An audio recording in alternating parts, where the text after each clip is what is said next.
Jacob, now called Israel, had 12 sons. But among all his children, he loved Joseph more than any of the others because Joseph was born to him in his old age. Jacob made Joseph a special gift, an ornate robe of many colors. This beautiful coat set Joseph apart from his brothers and showed everyone that he was his father's favorite. Joseph's brothers saw that their father loved him more than all of them, and they hated Joseph. They could not speak a kind word to him. The favoritism Jacob showed created deep resentment and jealousy among the brothers.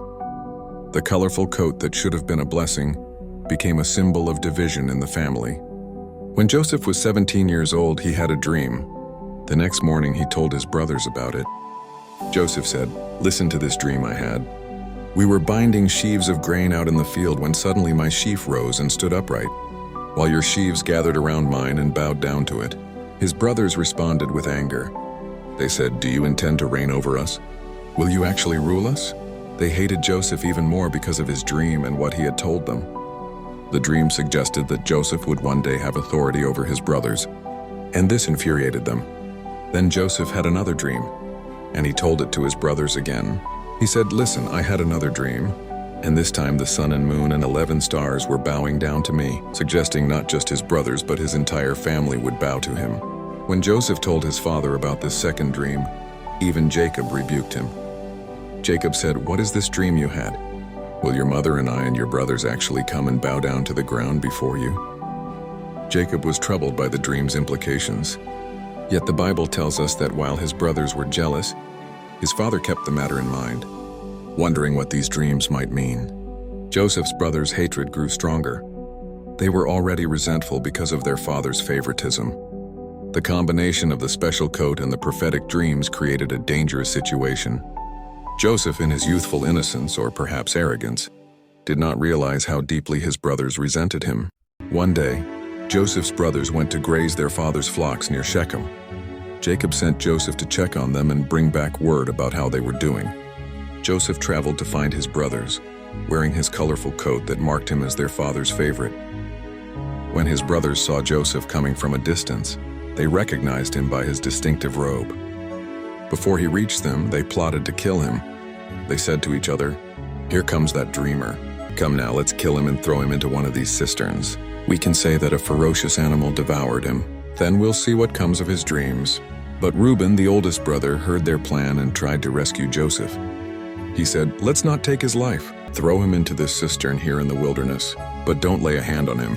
Reuben planned to come back later and rescue Joseph to return him to their father.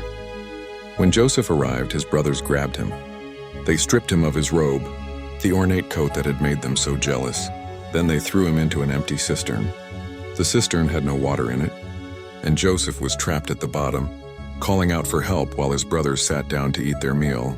They looked up and saw a caravan of Ishmaelite traders coming from Gilead. Their camels were loaded with spices, balm, and myrrh, and they were on their way down to Egypt. "What will we gain if we kill our brother and cover up his blood? Come, let's sell him to the Ishmaelites and not lay our hands on him. After all, he is our brother, our own flesh and blood." So when the Ishmaelite merchants came by, the brothers pulled Joseph up out of the cistern and sold him for 20 shekels of silver. The traders took Joseph to Egypt, and he disappeared from his brothers' sight. What the brothers meant for evil, God would use for good, though none of them knew it yet.